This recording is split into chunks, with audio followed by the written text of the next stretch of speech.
Well, it gets so hot in the studio. Oh, hey, happy August, CNFers. The front runner strides into the dog days of summer, be getting some nice texts and emails. Turns out you could be turning some of those texts and emails into online reviews, please. I really appreciate that. I'm not going to read them because I don't want to be driven insane. I have yet to read a single review, so I'm feeling pretty good about that. So I don't know what's out there. One little thing in August, a Zoom seminar on Saturday, August 16th from 6 to 8 p.m. online, as they say. It's a night of nonfiction with Hippocampus Magazine, and your boy is the featured author. I think I'm reading a short thing from the front runner, some Q&A, and there's some debut creative nonfiction author readings and discussions. And like I said, I'm the feature. Holy fucking shit. Go to hippocampusmagazine.com/events to register for it. It's a free event, but they offer other ticketed events, and you can throw in a dollar amount that you deem fit, or $0. I mean, just show up. It should be fun. Be a great way to spend a Saturday. You know, don't get all swept up in Saturday Night Fever. Get your ass to a night of nonfiction, okay? You get these, compliments from people, say keep going, and you're just kind of like struggling to keep moving and slogging ahead.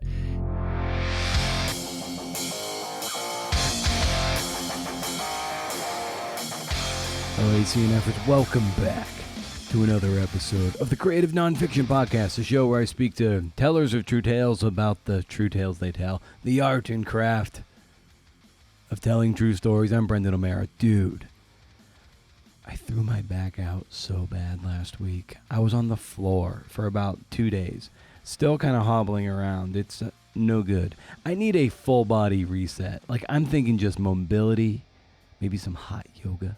Who do we have today? It's Mark Armstrong. He's the producer, the writer, the singer, working at the intersection of storytelling in digital media. Does that make him intersectional? Hell yes. Mark is the founder of Long Reads, the hashtag phenomenon in 2009, back when social media was cool. Now he's the editor of the Nieman Storyboard, which is where all of us narrative journalists go to get jealous of one another. Nah, I kid. He hosts the Nieman Storyboard Podcast, and he's also the co-founder of Ursa Story Company that he created with Donnie Walton and Disha Filya. Or Filya. Maybe it's Filya. I don't know. Intersectional indeed. Show notes to this episode and more at brendanomera.com. Hey, there. You can peruse for hot blogs and sign up for the two very important newsletters, the flagship Rager, Rage Against the Algorithm, and Pitch Club over at Substack. Welcome to pitchclub.substack.com. They'll never cost a dime. All I ask is for your permission, because platform is currency. Both are first of the month, no spam. As far as I can tell, you can't beat them. And you can also check out patreon.com/CNFpod to throw some dollar bills into the CNF pod coffers. You can earn some FaceTime with me, if that's your thing, if you dare. Check it out, friend. Helps keep the lights on here at CNF Pod HQ. The lights are getting dim. They are getting super, super dim. So Mark is a pretty rad guy. Great guy, actually. He was one of the 5 people in the audience for my event in Seattle. I tell you, 5 people in a room made for 100 is upsetting. But he was so generous to come by. It's really hard to get people out of the house. It just is. And he came out of the house. And I got to meet him. We got our picture taken together. See that in the show notes, too. In this episode, we talk about beginner's mindset, trying new things just to fuck around, the importance of a host's curation, why he started the Nieman Storyboard Podcast, and myriad ways we as journalists can try to make a buck. and sometimes the shame around day jobs and stuff of that nature. It's some nice dialogue here, a real conversation. You can learn more about Mark at markarms.com and follow him on Instagram at markarms. Got a parting shot on the book panics coming back, but now let's just get into it. Let's do it with Mark Armstrong. Riff.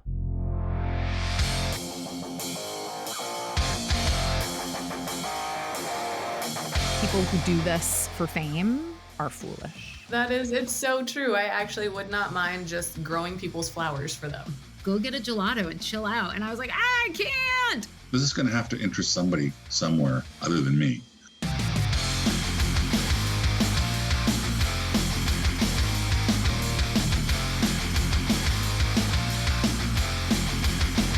I love that so much of your visibility online, stem from how you started long reads, back in 2009, and it's now we're 15, 16 years from that. But it's just like, what do you when you cast your gaze back to those days of social media and the internet and what we were consuming and how we were consuming it, just paint that picture for us.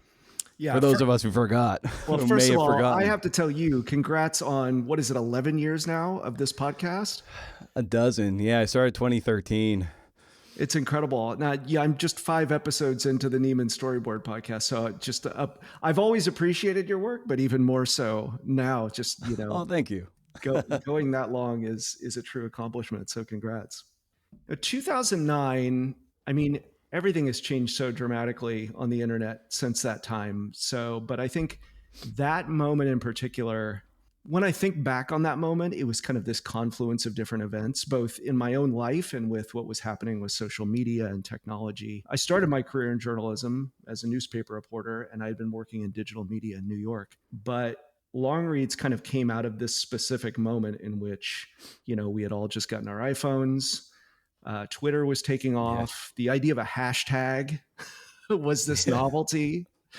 And so at the time, it was basically my commuter story of starting long reads was essentially going to work. And a lot of my work in digital media was about blogging, keep it short, about getting people, a lot of it about building audience in that time was about getting people who were checking websites from their desk at work. Yeah. And so this idea that you could now consume stuff on your phone was really interesting to me. Like people are just figuring out what the iPhone was capable of.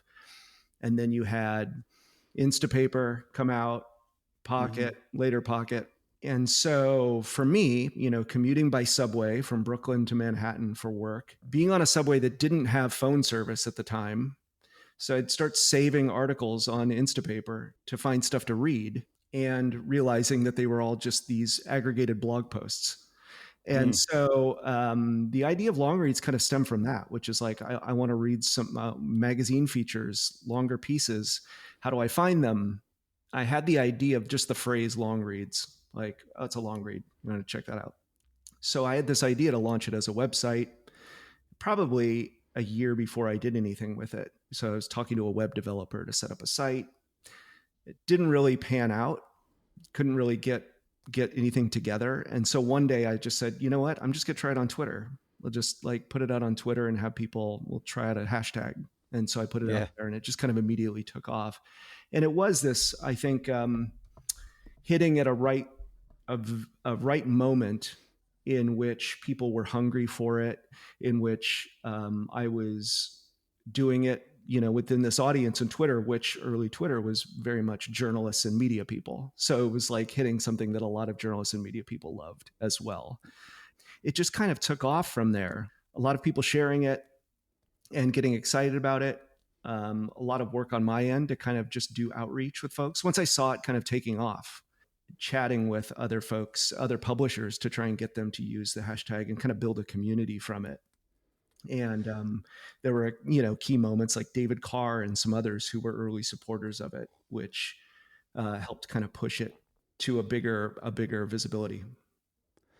So yeah, as it gains a bit of traction there, what happens next? The first year, it was just a Twitter account, and during that time, it was kind of a slow building of community, and then other people also getting involved, with their own projects.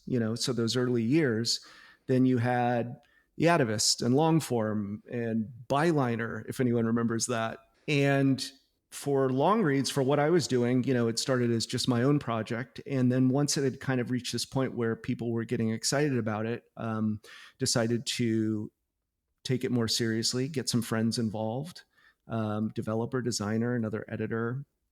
And so we formed it into a company, built it into a site, and then essentially ran it on nights and weekends for the next 5 years. It was never my full-time job during this. So it was a lot of like figuring out how to make it work within the constraints I had with time. And so, the initial focus was curation, featuring stuff from across the web, a mix of essays, long form journalism, both from traditional publications, but also smaller independent publications from city magazines, alt weeklies, internet publications like the All, the Rumpus, the Hairpin. And so it kind of built into this community, and it was really exciting to see that take off as well. These things can be very all-consuming. Certainly, what you started with long reads, and then a long-running podcast is, it's a lot of this work that is kind of always gnaws at you too. And throughout those early years, and even as it was, taking off to what it would ultimately become, how did you just maintain the kind of love and the energy for it as maybe it started to feel more like a job?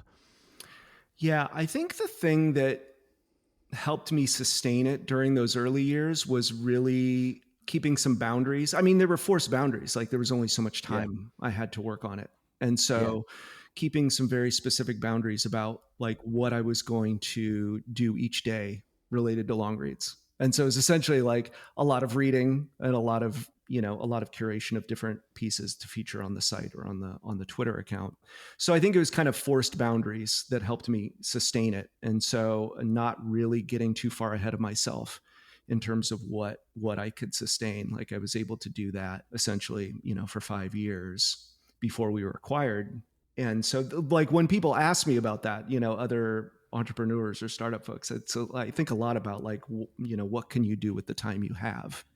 And putting that to work and really understanding that, again, you can probably speak to this as well. It's a marathon, not a sprint kind of stuff where, it's not about going hard and burning out. Like this is when you're building something on the internet, you got to be around for a while.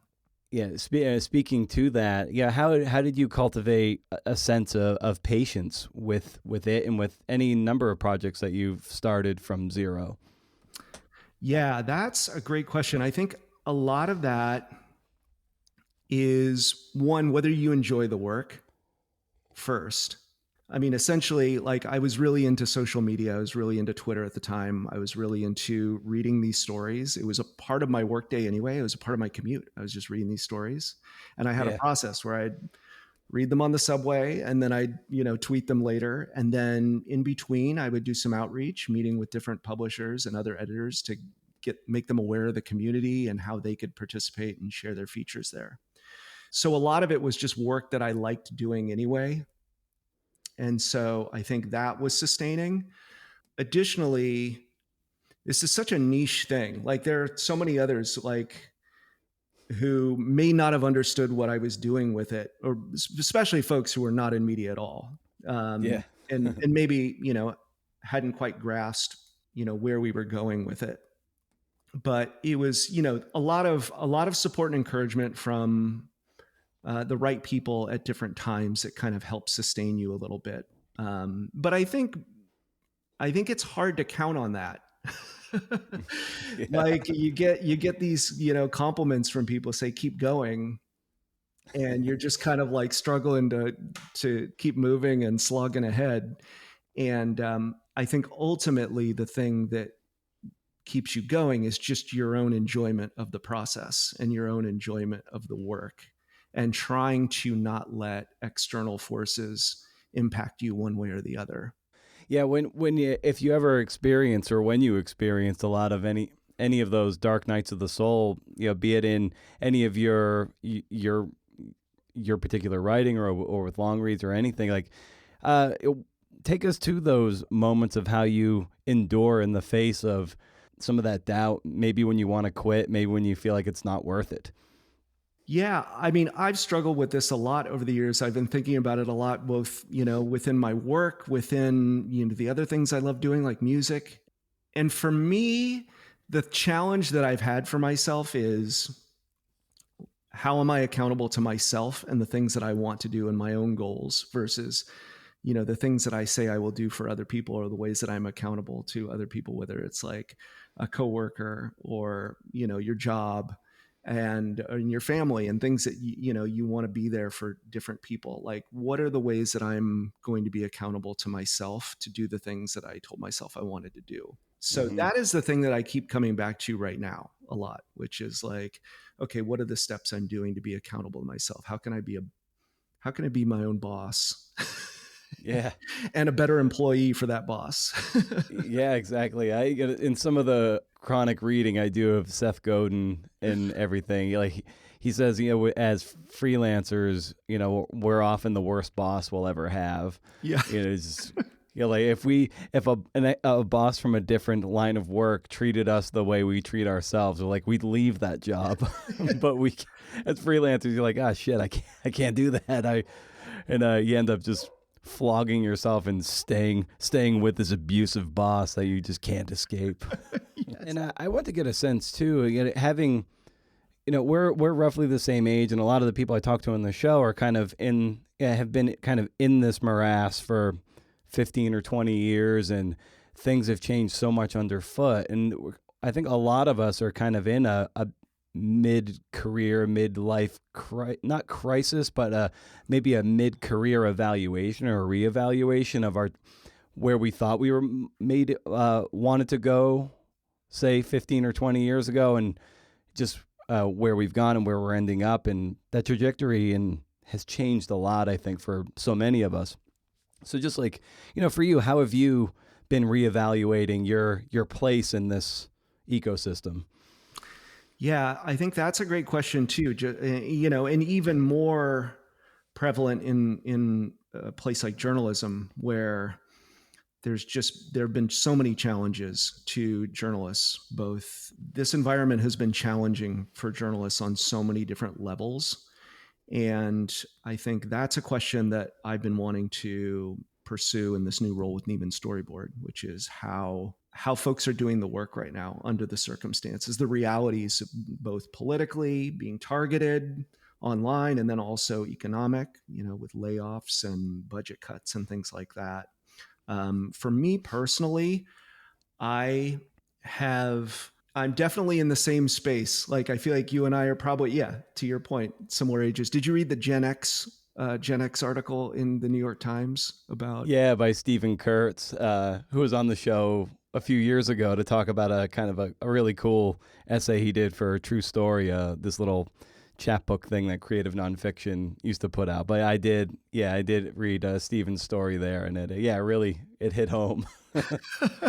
Yeah, my own approach has always been just, really to just try and be a student, try to come in with some humility, try understanding, I've always been interested in how things are changing and evolving, and finding ways to take what I've learned and apply it in new directions.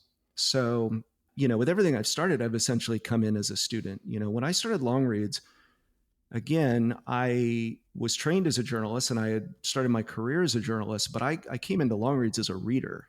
I didn't know the history of literary journalism. And that was something the community taught me over time.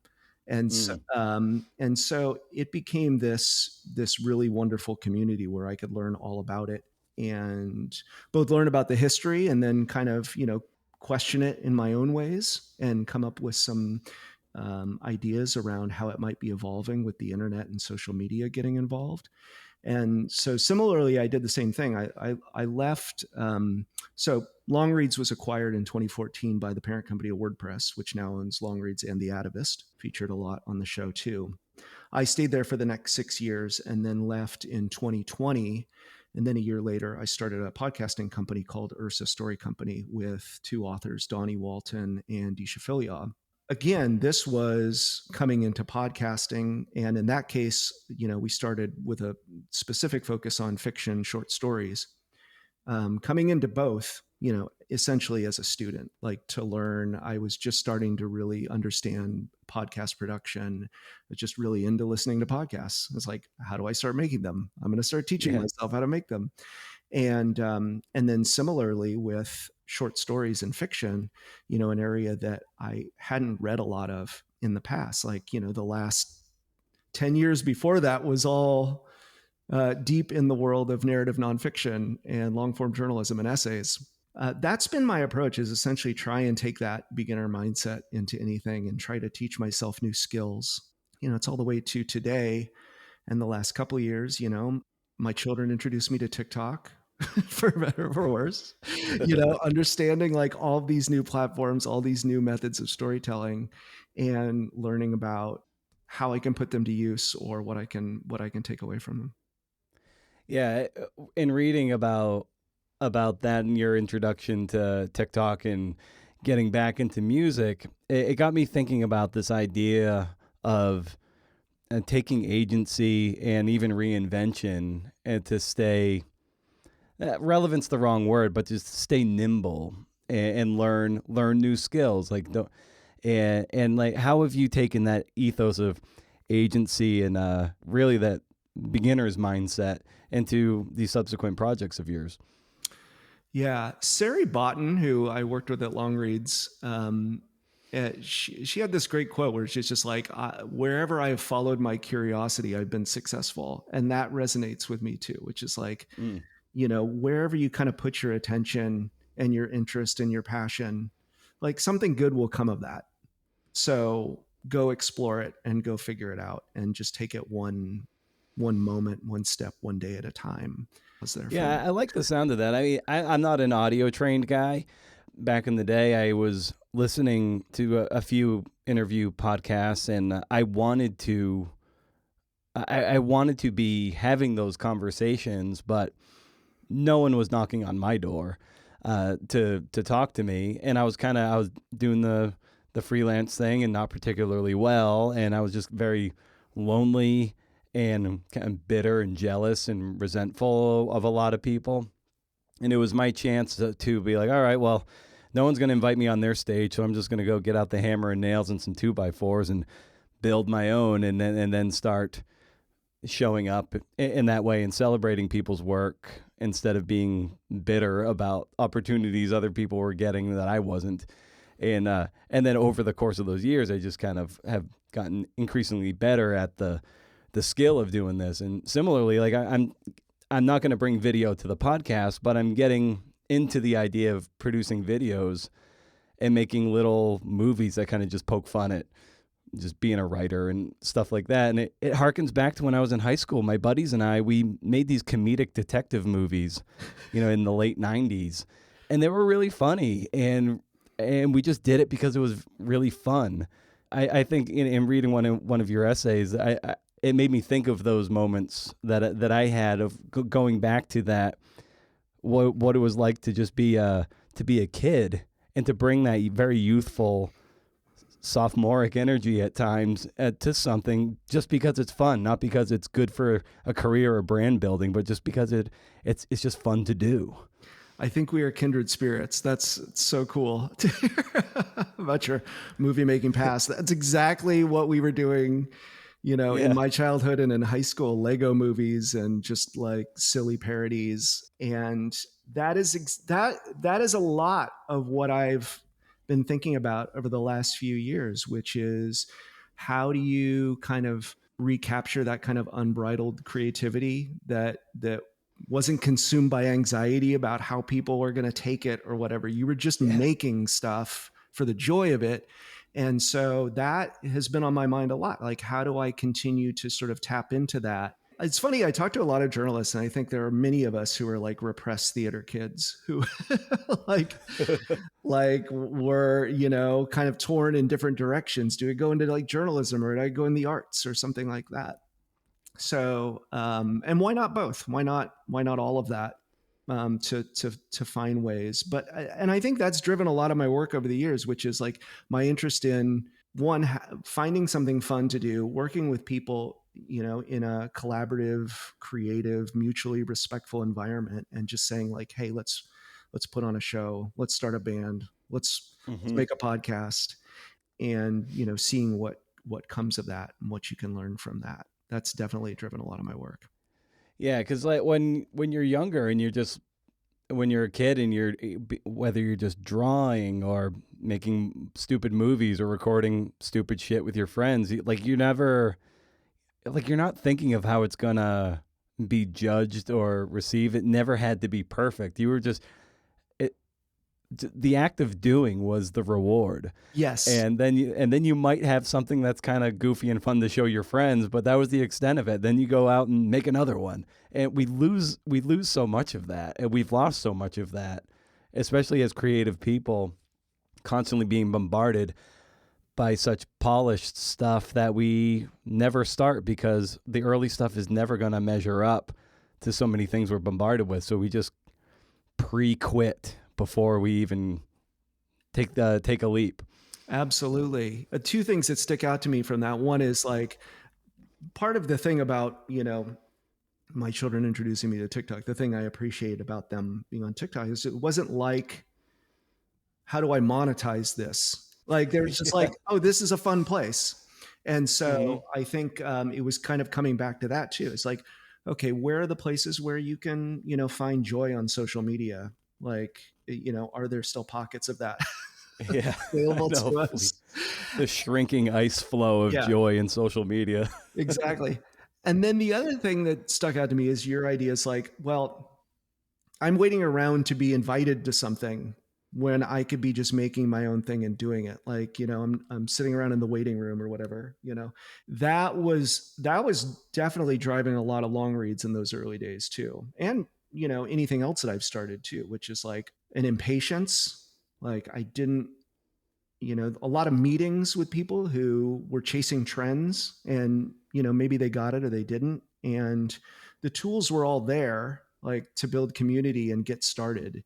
And so the moment I just started doing something without asking permission, like that's when you start to kind of build community or movement or momentum. And so that has definitely been a guiding principle for me to do. Yeah, you see it all the time. Like, as you might stumble upon someone who might be at this point, say, current slice of time, more established, and it feels like they had been there all along, like your classic 15 or 20-year overnight success. You lose sight that at some point or another, they had the agency to take a leap and they leveraged obscurity to experiment, to gain some early traction. And then eventually they stick around long enough, other people quit, and they become established. You kind of forget that. And a lot of us start from zero. Some people start with a certain measure of celebrity that seems to put them on a rocket ship. But so often it's just like, it's people just like, I want to make this thing. And then you just kind of get better and better and better at it. And it grows very slowly. But over time, it just feels like you suddenly arrive. But it takes forever, and few people have the patience for that, and I don't blame them. But it is an endurance game. Yeah, and there's so many external factors with doing that work too, especially when it's not paying, not covering healthcare. Exactly. And so it can take some strategic approaches as well. Like, what have you learned as a new podcast host? Like what have you learned from your own experience in hosting and doing these interviews? Well, for one, and just in terms of starting, like consistency was big. Like, so the first 4 years of the show, I just kind of did it when I wanted. Mm-hmm. And so I would read a book and be like, oh, let me go reach out to that author and then have her on. And then I might go few months without doing it. And like over time, like, I wonder why no one's listening to this. Like, I wonder why you're sporadically showing up, that you're not reliable. So then at the very start of, end of 2016 into 2017, I decided just show up every single week, no matter how hard that might be, and do that. And then, lo and behold, I never had a spike, but the audience just started to creep up and up and up.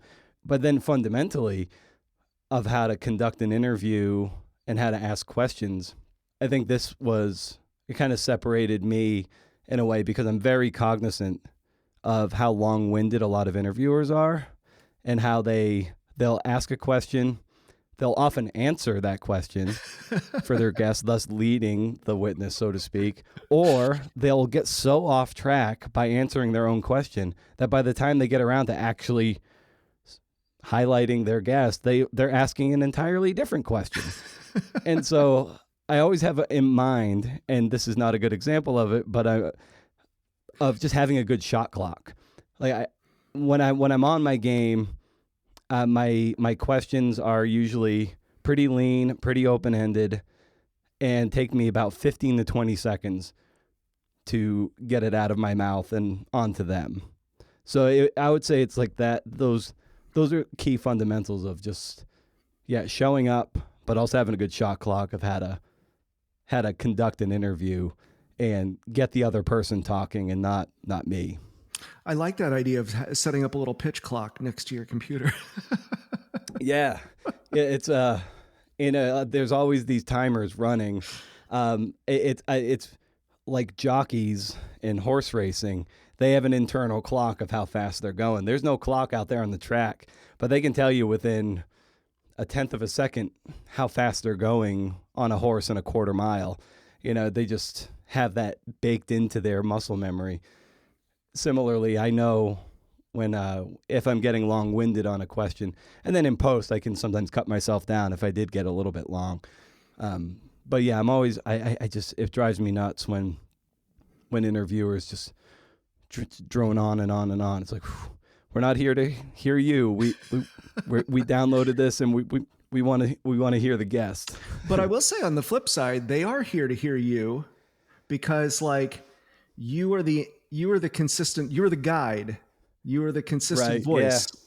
Yeah. Like I definitely have come to appreciate that with all the shows I listen to, and your show specifically I love as well. Just how the uniqueness that you bring to it, that only you can bring to it.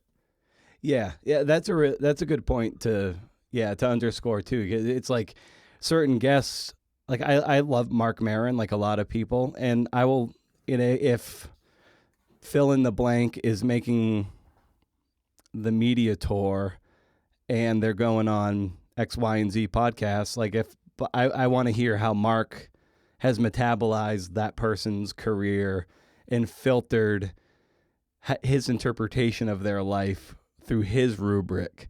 And so I want to hear how he conducts that interview. So yeah, like to your point too, it's you don't want to totally like neuter yourself as the host, because people are part of the thing is they want to hear how I am in this instance conducting the interview. What are the things that stuck out to me in their work, and what are the threads that we can pull on that get them to maybe talk about things they might not otherwise talk about on other shows. So that's a good point to underscore. Yeah. Also, guest selection, like there's, the curatorial aspect of like, we're getting I learned this with long reads too, is like the early years of long reads, I was almost semi-anonymous. Like I had set it up to be this, Red L brand, and I was hiding essentially. I wasn't comfortable showing myself on social media or being a personal brand. And so I created this to be this kind of almost mysterious thing. But I think like what I chose to feature on the site was still giving people an indication of my own personal taste anyway. So like similar with the podcast too, is like, when you're choosing your guests, you're showing your bookshelf, and, or sharing your mixtapes and playlists, like you're giving people an indication of what, like, your personality through who you're choosing to have on. It with so how did the podcast for Nieman come to be? Yeah, I listened recently. I listened to the first one. I listened to Kim because Kim's a good friend. Just how did it come to pass? Yeah, so Nieman Storyboard, I kind of have a long history with Nieman Storyboard. They were the very first site that ever wrote about long reads. Andrea Pitzer was editor back then in 2009. So I had followed them in the years since, and many great editors who've been there over the years: Andrea Pitzer, Kari Howard, Paige Williams, Jackie Banashinsky. They were looking for a new editor, and so I applied for the role. It felt like a good opportunity to kind of mix all of my interests across all of the many projects I've worked on over the years, from long reads to Ursa.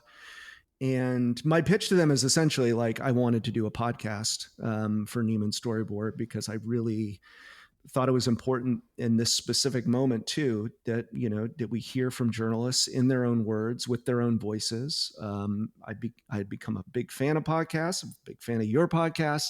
And, I just think there's overall like a depth of connection and an intimacy that comes from these like in-depth conversations that is unmatched. And so I wanted to, do something like that essentially. So we're just a handful of episodes in, but it's just been a wonderful experience so far. Erika Hayasaki was our first guest, Kim Cross, who's amazing.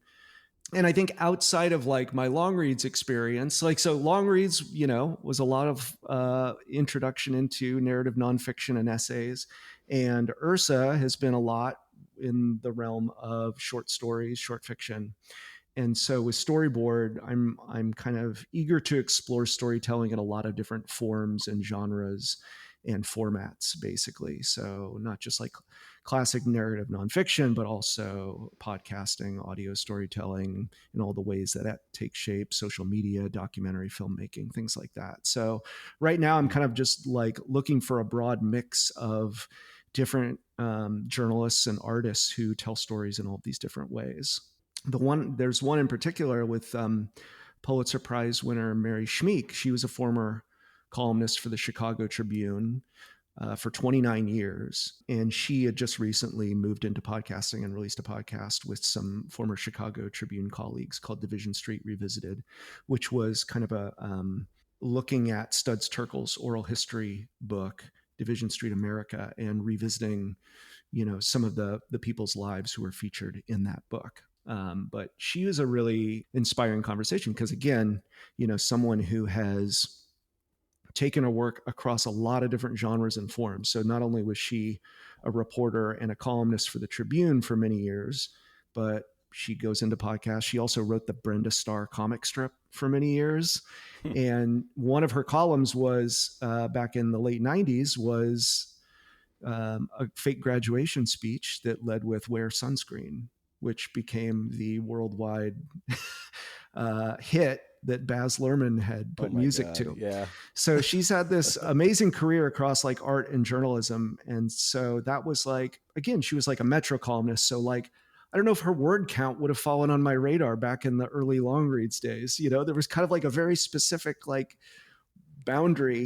artificial boundary had been created just because I had called it long reads. Which didn't allow me to explore storytelling in all of these different shapes and forms. So it's been a lot of fun to kind of just really look at all the different ways that these stories take shape. When you're having someone, just because it's a recent episode with, say, Kim's coming on, like, what does your preparation look like as you're getting ready for an interview like that? Yeah, I really want to focus, like with Storyboard, it is very much craft focused, like on the craft of, reporting and writing. And so I want to dig into their archive of work. And I also want to lead with the work. And at least in the early days, I've been really focusing on, finding one story that we can break down and get almost to like really nerd out at the sentence level. Yeah. About different stuff. So like Kim reads a passage from this really amazing feature she wrote for Bicycling Magazine called The Alchemists. about the women who led a kind of a revolution in cycling in Afghanistan.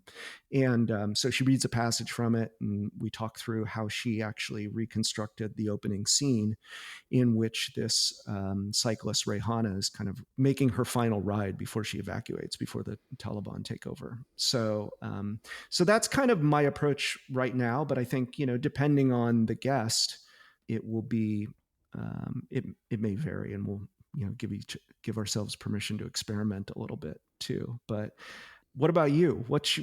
How much are you reading and consuming before? Yeah, quite a bit.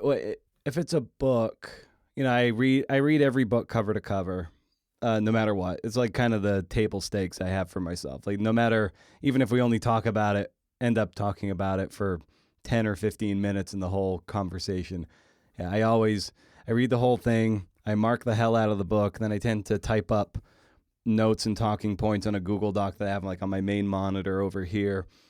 Basically what I'm doing is I liken a lot of these conversations to a quarterback reading a defense. And it's like, I snap the ball and then I'm seeing what they do with it.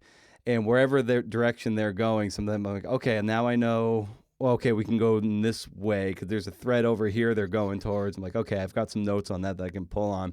And so it's kind of feeling the field like that. So I try to find a lot of other interviews that they've done, and they might have a really good anecdote that's like good to expand on. So I'll just paste everything into a document, and I'll just have a bunch of shit over here that I tend to pull on. If it's a journalist with a good body of work, I'll just read maybe 2 or 3 of their most popular stories and enough to get a sense of what they're attracted to. But yeah, so yeah, a lot of prep. Well, I'll just dump it into that file, and I'll read it through a few times. But my God, sometimes for all that preparation and some other stock questions that I like to ask about, craft and organization and research, I'm often at the mercy of what they're talking about, and then I'm just like, okay, they're going down this way. They said something cool. I always have a notebook down here. And I'm like, okay, put a pin in that. Let's come back to that and maybe just dig that hole a little deeper. But if we're getting too far in the weeds, I'll just jump to something else. Yeah. So it doesn't totally derail. So yeah, it's pretty fluid like that. But I like to have enough banked research where I'm honoring the arc of their career to date with things they've done, and we can talk about that stuff. And then it's just feeling the flow of the conversation. Yeah, that's great. One other thing that I'm thinking about a lot with Nieman Storyboard is not just how they're doing the work, but we talked about how difficult it is for journalists right now. So I think I want to approach it in a way of understanding their work in a way that is realistic in terms of what the industry allows right now, like how you make it work within the conditions that journalists have to work in.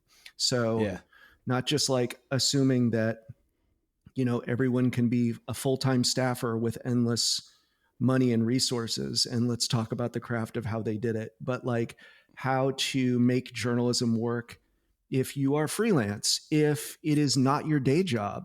Like, I think those are important questions. Like, at the end of it, I still want to focus on like the things that journalists control in their daily work, which is the craft, which is the reporting and writing. But I do want to help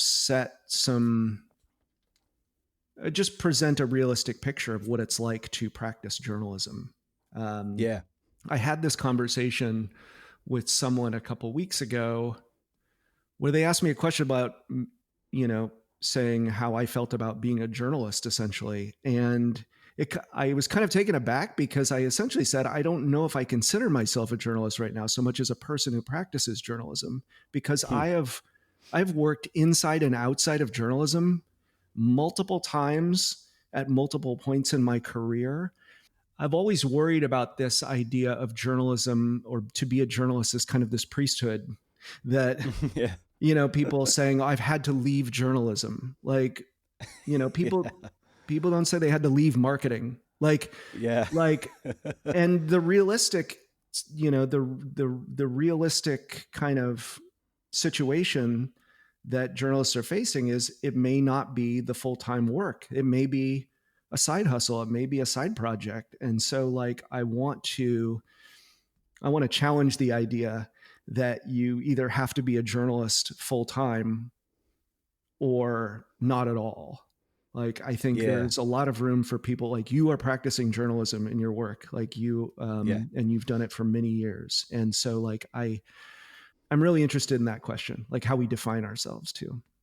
That's really well put. And today's episode that ran with Maggie Messett, so episode 468 for whenever this eventually runs, we could just kind of talk about that because she's an instructor, and any writing and long-form immersion journalism she does, the stuff that we wish we could actually do and make a living doing, it's like it's in the cracks of everything else, and you make time for it, through be it caretaking and day job, and then all right, but we're deeply in love with narrative journalism, so we're gonna find a way to make it work in the same way a short story writer, and I've kind of equated it to being like a short story writer. Like no one in their right mind's like, I'm gonna make a living writing short stories.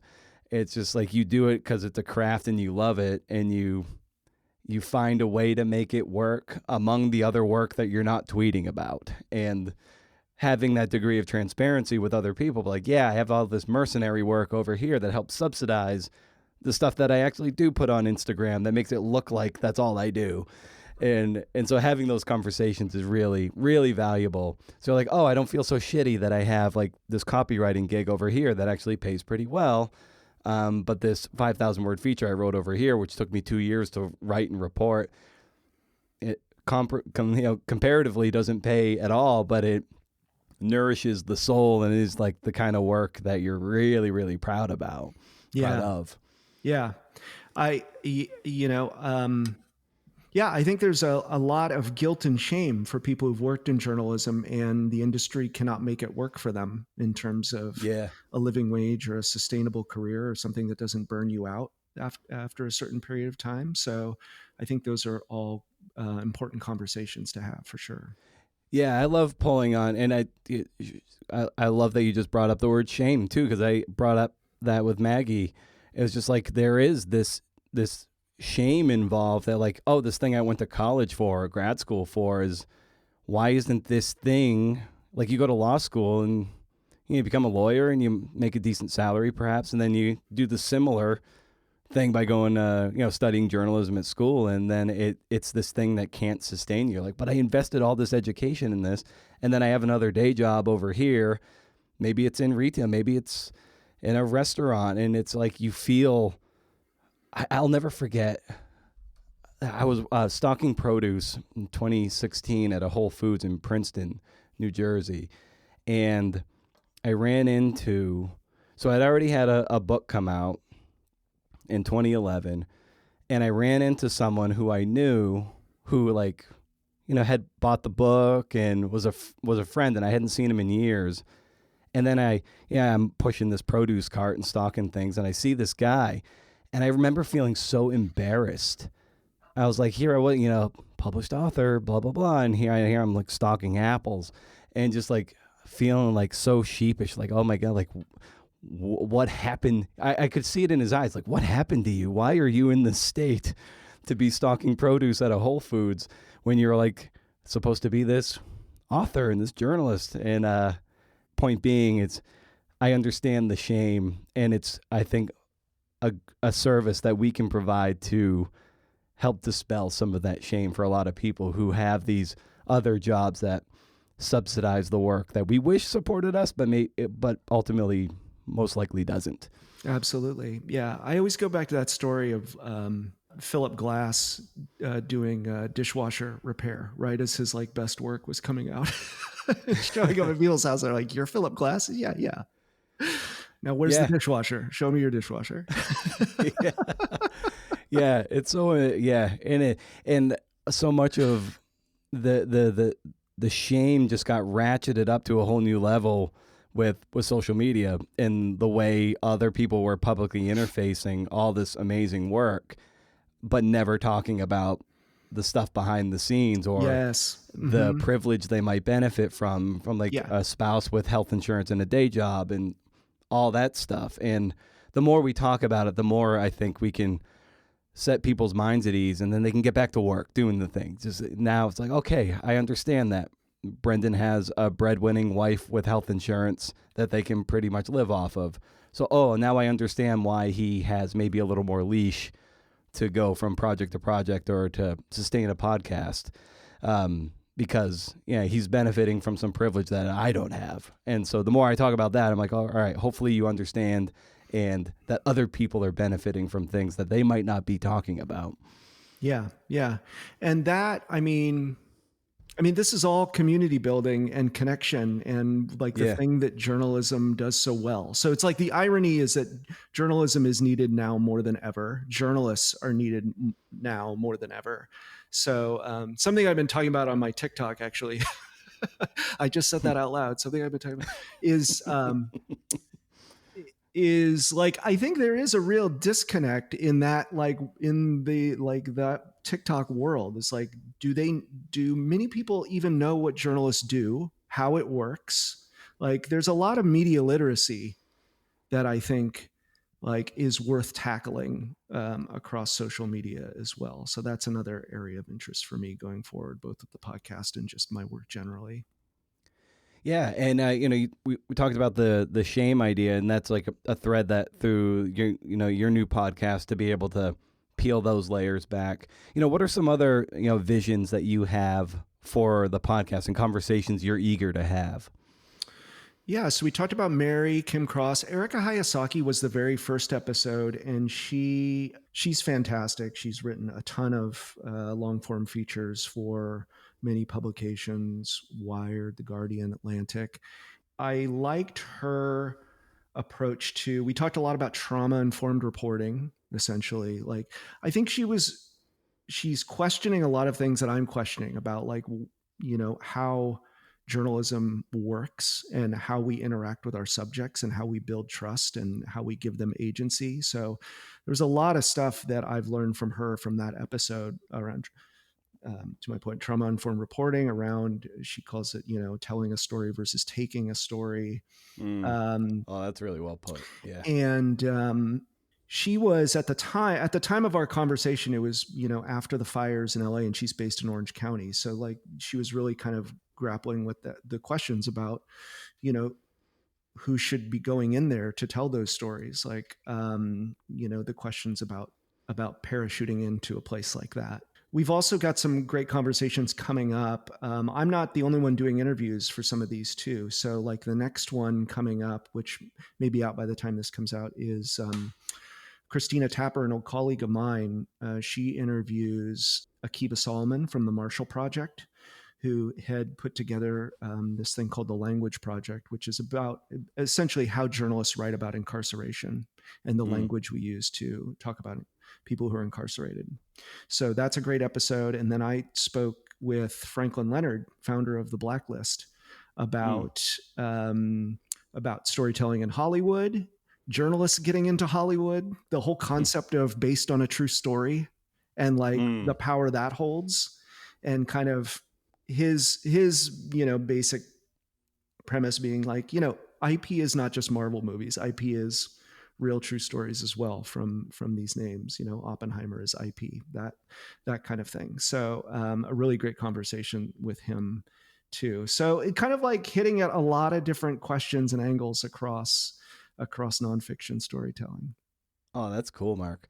Very nice. Well, I want to be mindful of your time. And as I think I love bringing these conversations down for a landing by just asking the guests, you in this case, for just a fun recommendation for the listeners, something that's bringing you joy that you want to share with them. So I had to extend that to you, Mark. Oh, wow. Okay, I'm going to think about this for a second. Now, this recommendation should be something not from something that we've produced, right? It could be any, like something you're proud of, something you're happy about. Like I sometimes preface people, like a lot of people recommend books. Naturally, a lot of writers are just reading cool things. But I always say, like, if there's a brand of coffee, a brand of socks, or like a cool fanny pack, you like, or, in the case of you, like picking up the guitar again and going to open mics. Some people just recommend walks or going for hikes. So it could be anything of that regard. It doesn't have to be writing related or reporting related. It's just something that's like, this is kind of cool, like a warm bath or something. Okay. I love that. Okay. So my recommendation for everyone is to consider taking voice lessons. Okay. If you never considered yourself a singer, I started taking voice lessons about a year and a half ago from this voice coach I found on TikTok, basically. And I had started singing basically in college, and it was, my first band I was in was like a Led Zeppelin cover band. And then, played in a bunch of loud hard rock bands in New York in my 20s. But essentially I was yelling. I was not really singing.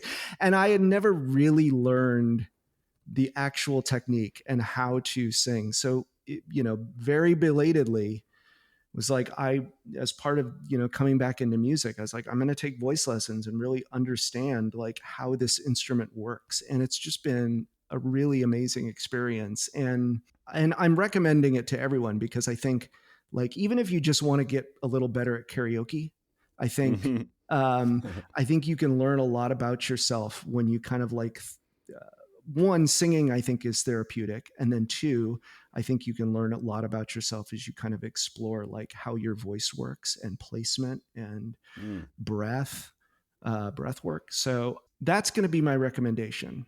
Maybe Nice. Everybody go try one if you haven't done it before, just to see what it's like. Nice.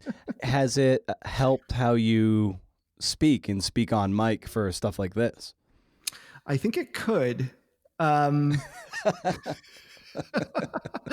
think the hard thing, what I'm learning is, it seems like the hard thing with guys are really deep in their chest voice, right? So like, and so I think it's funny, there's like these Ariana Grande clips where she's talking in a higher register because she's like changing the placement of her voice.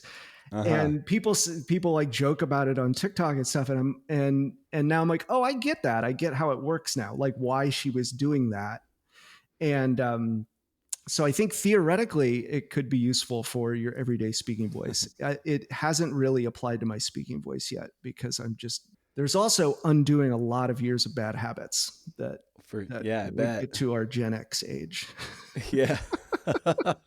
Well, and awesome, Mark. Well, thank you for carving out the time for do this. I'm so glad we got to get on mic and do this. And I'd like to think that this is the first of several conversations we'll have, be it on mic or maybe just in person, since we're both in the Pacific Northwest these days. Absolutely. Thank you again for having me. This has been great.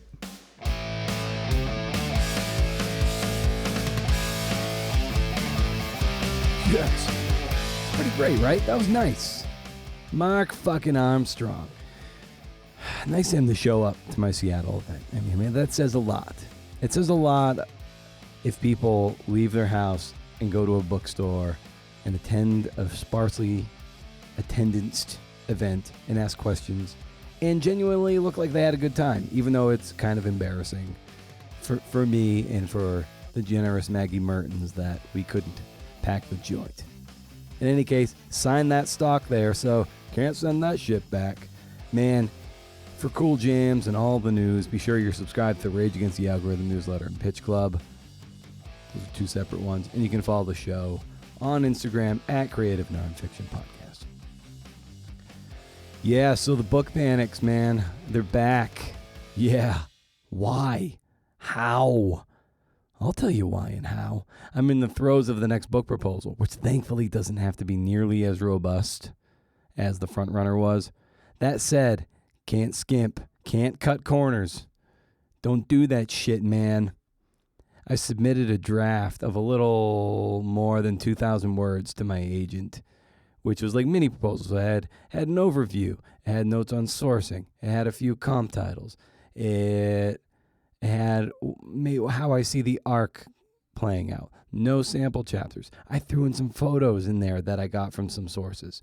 So it's a cool, tight little package. So the process is starting to feel a bit more real, though not secured quite yet. No guarantee. I mean, I hope it'll be secured, you know? I want to keep this momentum going. Good chance I won't hear back from my agent for a few weeks. That's just the nature of our relationship. But I learned from the last one, and the last time we went through this, that I mustn't wait for her feedback before I keep going. Got to proceed. Got to keep reporting as if it's a done deal. I just wanted to get something in her hands, you know, just to get some momentum and be like, okay, here's what we can start with. You know, I'm pretty well sourced up right now, all things considered. Last time I wasted so much time, like weeks at a time, for the Prefontaine proposal. Between feedback and more research and sourcing. Like I was, you know, I've said this before, but I think it cost me like 6 months, that I mourn to this day for the Prefontaine book. So while I await the brutal feedback that will no doubt come my way for this mini proposal, I'm going to keep making calls, keep building out the sources. I'd like to speak with 10 more people by the time she gets back to me and back in touch with me about this. You know, that'll bring my catalog of sources and numbers into the 20s. And I've barely gotten started. I could also split my time between getting some articles cataloged as well. Fact is, like, I would submit a draft of the proposal and I would just wait. Yeah, I've talked about this before, that I wasted a lot of time just not wanting to do too much work when it wasn't a guarantee. You know, it's that fine line of how much pre-reporting, how much effort do you put into a query or a pitch, knowing that someone might say no, in the very likely event that they'll say no. And you don't want to have wasted so much time on just unpaid labor. But the fact of the matter is, the more effort you put into a pitch or a proposal, the more likely it'll sell. You just have to really believe in the story, and I believe in this one, truly.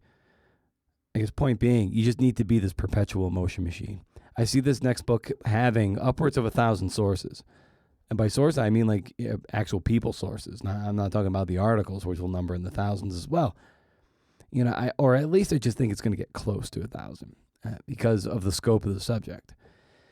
At some point, enough will be enough. But biography often is a numbers game. Quantity tends to lead to quality. And when you see interviews when they start to flag, you're like, okay, I probably have enough. But I don't have a major anniversary deadline to hit. That said, I don't want to spend more than 3 to 4 years on a book. Like after that much time, I think I'd run the risk of self-harm. In the waiting, you just got to stay in motion. You got to keep moving forward with the project. Building that book of sources is vital. If I can come back to my agent after the revisions and say I've got another 10 to 15 interviews done, that'll be huge. For someone like me who isn't a famous sports writer, who's not plugged into a major sport, proving my sourcing is key. You know, someone like me needs 10 times more sources than someone with a greater reputation and a greater body of work. It's just the nature of the beast. When you're not a name, it's like you got to do 10 times the work. It's math. It's science. This next book is a big jump in class too, so to speak. And I don't work for a major news outlet or a magazine. So I come in as kind of a jabroni. I come in like the mayor of Duncan. What are you talking about?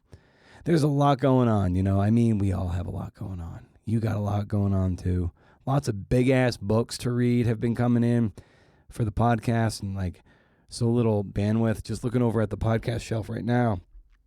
Black AF History, Only God Can Judge Me, and American Kings. Those are 3 books, and they're all about 400 pages, which is a lot of reading. That's a lot. And I'm a slow ass reader. And I know a lot of people say like, oh, I read kind of slow. I'm like, I am a slow reader. The podcast seems to somehow be taking me more time, which is fine, but it's like, it doesn't pay, right? Like imagine spending 20 hours a week on something that really doesn't pay out that time, you know? Hey, it's fine. I'm not complaining. And I have a gracious cohort over the Patreon crew that at least, you know, restores get some dollars into the kitty. And I realize that as long as you remain a subscriber, yes, I'm talking to you, I can leverage a growing platform into book contracts or speaking, which grows the platform even more, which makes me more attractive to publishers. Dude, it's all about platform. I don't just mean social media. That's a wing of it, but because that'll drive you nuts if that's where you put all your energy. But if you're not cultivating your platform, you're dying. Sad but true. Hard truth, especially in the nonfiction space. The best time to start building a platform was 20 years ago. The next best time is now. It's a lesser-known Chinese proverb. So the book panics, like I teased earlier, they start to come back in full force. Like the last few nights, as I'm submitting this proposal, so the thing is starting to coalesce in a way, 1:30, 2:30 a.m., sure enough, waking up, practically bolt upright.